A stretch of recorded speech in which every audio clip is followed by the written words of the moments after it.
بسم اللہ الرحمن الرحیم والصلاة والسلام علی رسول اللہ وعلی آلہ وصحبہ اجمعین۔ فضل ناظرین و سامعین کرام، السلام علیکم ورحمۃ اللہ وبرکاتہ۔ آج ہم عظیم صحابی رسول حضرت عبد الرحمن ابن عوف کے حوالے سے ان کے مقام یا ان کے مدار مبارک کا تذکرہ کرتے ہیں۔ حضرت عبد الرحمن ابن عوف الظہری القرشی کا شمار 10 جنتی صحابہ کرام میں ہوتا ہے۔ سرکار دو عالم صلی اللہ علیہ وسلم کی ولادت مبارکہ کے 10 سال بعد خاندان قریش میں آپ کی ولادت باسعادت ہوئی۔ ابتدائی تعلیم و تربیت اسی طرح ہوئی جس طرح سرداران قریش کی بچوں کی ہوا کرتی ہے۔ اسلام قبول کرنے سے پہلے آپ کا اسم گرامی عبد عمر یا عبد الحارث یا عبد الکعبہ تھا، جسے رسول اللہ صلی اللہ علیہ وسلم نے تبدیل فرما کر عبد الرحمن رکھ دیا۔ آپ کے ہمراہ آپ کے ایک بھائی اسود ابن عوف نے بھی اسلام قبول کیا۔ آپ نے حبشہ کی طرف ہجرت فرمائی، حبشہ سے مکہ مکرمہ واپس آئے اور پھر مدینہ طیبہ طاہرہ کی طرف ہجرت فرمائی۔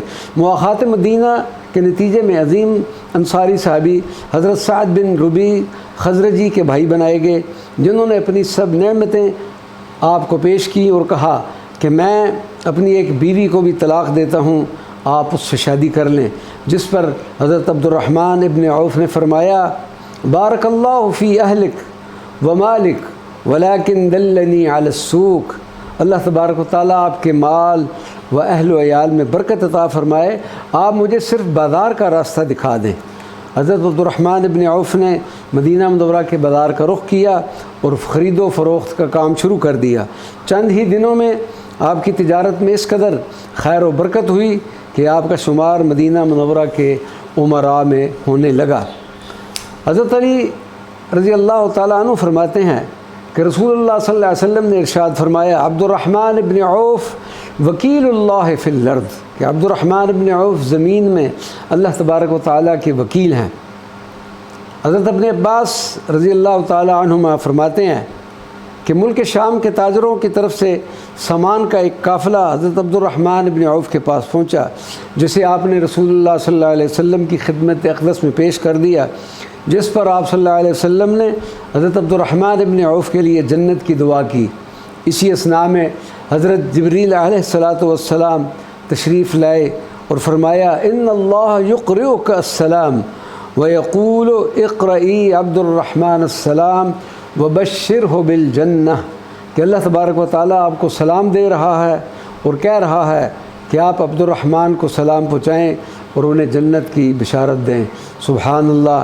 ایک دوسرے موقع پر رسول اللہ صلی اللہ علیہ وسلم نے حضرت عبد الرحمن ابن عوف سے فرمایا انت ولی، یا ایک مقام پر انت حبیبی فی الدنیا والآخرہ، کہ تو اس دنیا اور آخرت میں میرا حبیب یعنی دوست ہے۔ امیر المؤمنین سیدنا عمر فاروق رضی اللہ تعالی عنہ کئی امور میں حضرت عبد الرحمن ابن عوف سے مشاورت فرمایا کرتے تھے اور آپ کو سردار سادات مسلمین کے لقب سے یاد فرمایا کرتے تھے۔ حضرت عبد الرحمن ابن عوف نے 33 ہجری وصال فرمایا۔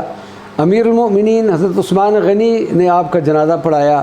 وفات سے قبل ام المؤمنین سیدت عائشہ صدیقہ نے پیشکش فرمائی کہ کیوں نہ آپ کو میرے حجرے میں رسول اللہ صلی اللہ علیہ وسلم، حضرت سیدنا ابو بکر صدیق اور سیدنا عمر فاروق کے قرب میں دفنایا جائے، لیکن سیدنا عبد الرحمن ابن عوف کو اس پر شرم آئی اور کہا کہ میں اس عظیم مقام کے قابل نہیں۔ درخواست کی کہ مجھے حضرت عثمان بن مظعون کے قریب جنت البقیع میں دفنایا جائے۔